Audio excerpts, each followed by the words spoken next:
What's up, guys? So today we're going to look at even more epic war highlights. You guys said you absolutely loved the last video, so of course, we're going to keep doing it every week. We've got some interesting matchups to take a look at today. A hybrid where I have to get really creative to come up with something that can beat it without using too much. We have an interesting square off between Wave 1 Avengers and the Young Avengers. We have a fight against a Fantastic Four with She-Hulk War Defense that I was pretty sure I'd win. Spoiler alert, I did not. And then we have a face-off against a new hybrid defense we've been seeing pop up a lot, which is a Shield Inhumans hybrid. Let's check it out.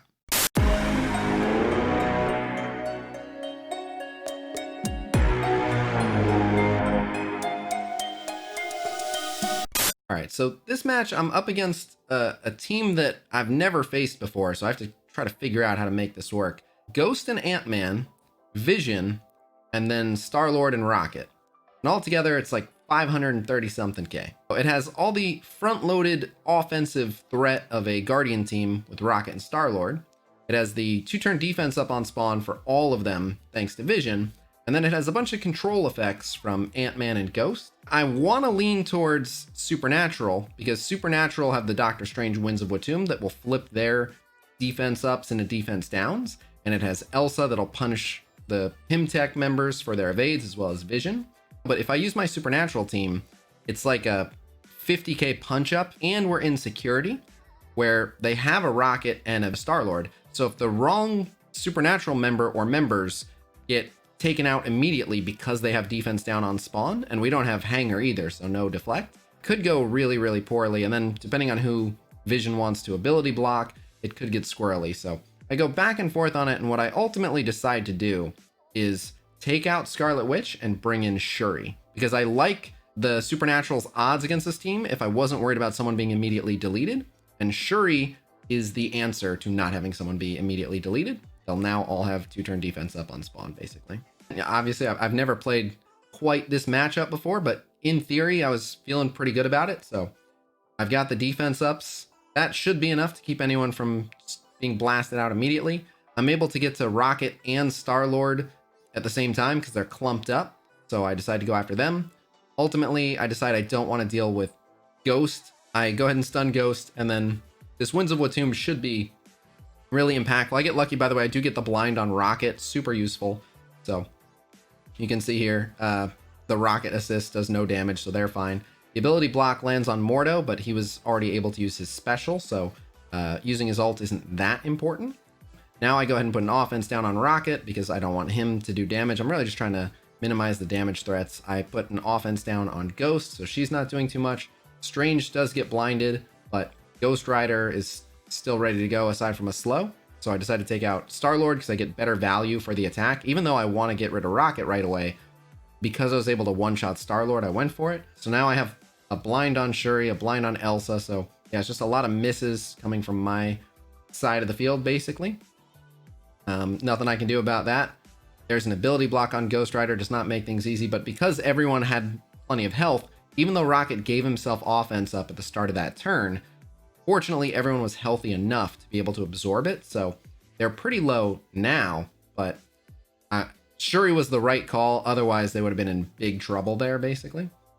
So the Ghost ult goes off, and you can see they're dangerously low, but Ghost Rider pops off there, and again, Shuri, earning her spot on this team, comes in with a clutch heal and kind of pulls them back from the jaws of defeat. So I decide to offense down Ghost because I'm most afraid of her. Ghost Rider take out Vision there, so no more worry about him. And now it's just the 2 Pimtech members, and I'm thinking we'll be okay.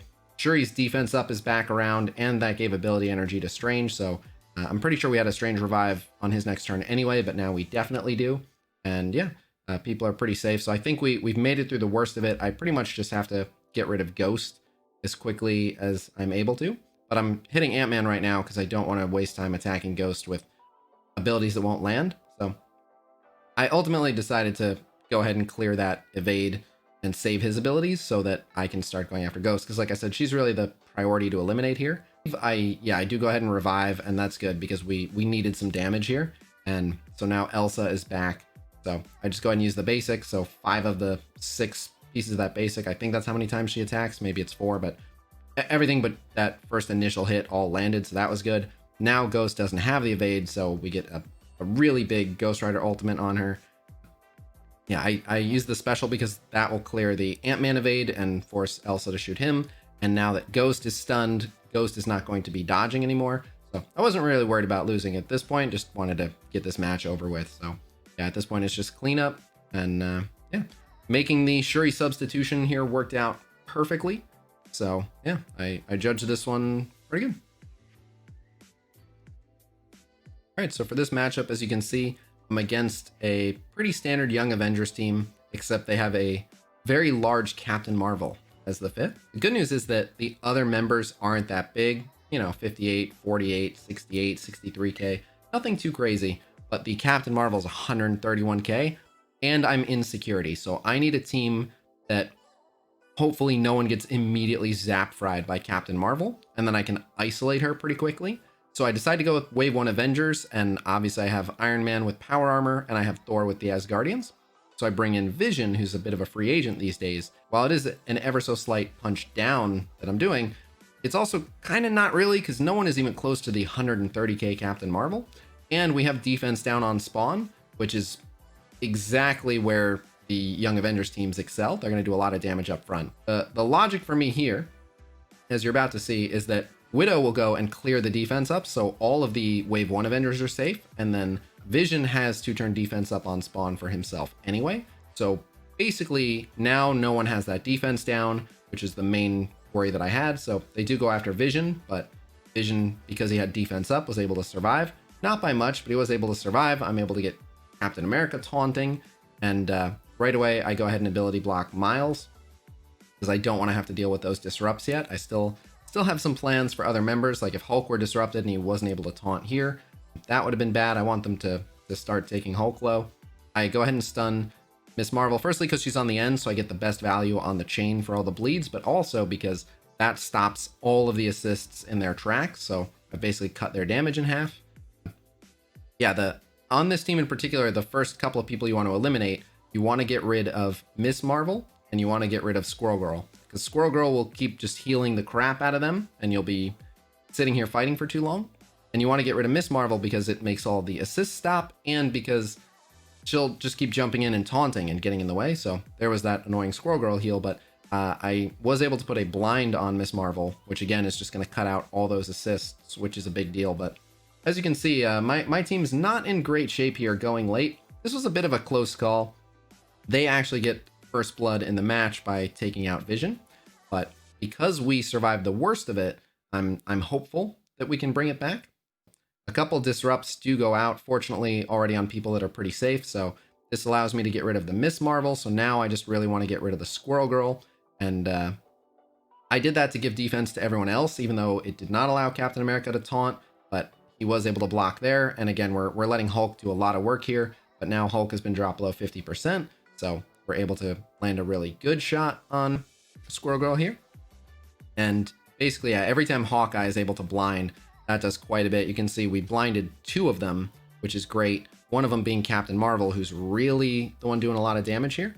So Miles misses his rewind, and that's really, really huge for us. So that worked out pretty well. Somehow my offense down Widow does get the stun and is able to get bleeds on the Squirrel Girl, which is nice. So I use Hawkeye to rewind the speed bar and just keep attacking her. Then we get rid of Miles, and yeah, as you can see, it definitely is pretty close. We're still gonna have to deal with this giant Captain Marvel, but the sooner we can clean up everyone around her, hopefully we can kind of leverage having the 4v1. So again, Hawkeye just in time, another blind on Captain Marvel. The blind does also land on America Chavez, and that buys Hulk the time he needs to heal himself. I get another stun on Captain Marvel. We're basically just tying her up until we're done mopping up her team. And then now I'm just teeing off. So I use that to rewind her speed bar because I just want to delay her taking her turn. It's not even about the damage or whether or not she has any buffs, but we know her ult is going to be coming back around before long. So now it's just a race to see if the 4 of these guys can take out Captain Marvel before she takes them all out. And I go for another stun. We get it, which is nice. So between lapping her with the Widow speed and rewinding her with Hawkeye and wasting every few turns of hers by landing a blind, now we have Hulk taunting when she actually goes for that, so Hulk is able to survive that. But it's still 130 something K Captain Marvel, so I wasn't expecting to land that blind because her resistance is just too good, but hopefully we're able to finish her off. I was really torn here because if I was able to take her out, it would have been worth it, but I err on the side of caution. Hawkeye rewinds her, but it doesn't matter. She's taken out. And Wave 1 with Vision were able to pull this off. All right, so I did say that I was going to include losses in this series, and so I think this one is a good example. I had never tried this matchup. I don't run into a lot of really big Fantastic Four plus She-Hulk defenses, but I wanted to try this with X-Force. It's about 100k X-Force punch-up, and it's in security. So normally 100k punch-ups are dangerous, and being in security is dangerous, but I thought I had a pretty good grasp on this for a couple reasons. My thinking was X-Force are able to just put out a ton of damage, and they're really, really fast. So being fast, the defense downs shouldn't really affect them. And as for the damage, if I can take out Sue right away and then pivot and kill Johnny, we should be fine. That was my thinking going in, and I was mostly right. What I really didn't expect was how much damage this team did, even forgetting Johnny and even not having Sue's defense. So as you'll see, Negasonic goes right away and we're able to get some heal blocks down and clear most of the defense ups. I was thinking about using the Domino Disrupt for a good chain, but I decided to actually hold that so that I can prevent She-Hulk taunting later, which ended up being the right call as well. And so I decided to just keep going after Sue. So I ability block Sue here just in case I'm not able to bring her down. And I was hoping Deadpool would just keep rebound chaining into her, but he didn't. And he actually did quite a bit of damage to the Thing, which ends up kind of screwing me later. But I used the Cable special because he's charged there, and it does some rewind to them, and it removes some buffs, and now she's gone. So everyone was pretty healthy up till that point, and I didn't really suffer from having the defense down. So far, everything was going according to plan. I had a feeling that when I pressed that X-23 ult, it would go after the Thing, but I figured, well, so even if it mostly goes after the Thing, I'll just drop the Thing real quick. It's all this damage that you're seeing that I just wasn't expecting. Like, Mr. Fantastic used his ult and half health like 2 people. So, and the Thing cleaned one of them up. So I'm able to get an early kill on the Thing. And now I'm thinking like, well, I still got 3 people on the field. We'll probably get some evades. Let me just try to get Johnny down before he ults. But as you can see, look at the amount of damage Johnny did with 1 basic and an assist. They just did so much damage outside of the Johnny ult. Their damage, I forgot that they get the Namor damage bonus even when they're with She-Hulk. She gives them that extra 30% damage. So yeah, their damage was just off the charts. I was able to execute the plan. I just underestimated how hard they were going to hit me. So lesson learned. And I wanted to show this one because this is a hybrid defense that has started popping up quite a bit. This is basically a Inhumans Shield hybrid team, as you can see. So it has 3 Shield members, Nick Fury, Agent Coulson, and Yo-Yo. And it has 3 Inhumans members, Black Bolt, Crystal, and Yo-Yo. And really, it has like the 3 most valuable members from the non-minion shield and the 3 most valuable members from the Inhumans. And for a variety of reasons, fighting this team is a pain in the butt. And I'm attempting, I believe, like a 40k punch-up in security. So this was definitely risky, but I was optimistic that my Brotherhood would be able to bring this home. I don't think I played it perfect, considering this is my first time facing this defense, but I was able to play it well enough. So as you can see, right off the bat, you have Yo-Yo offense downing people. Fortunately, Toad is able to resist it, so I am able to clear off all the immunities, and that allows me to safely go ahead and Magneto ult, and blinding them is going to be big. I don't get rid of the Coulson immunity, so Coulson is able to ult, but all the follow-up attacks are by blinded members except for Nick Fury, who doesn't hit too hard.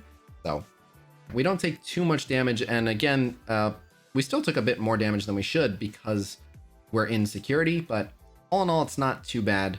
Blob handled it pretty well. The Coulson is pretty small, so the Coulson goes down here.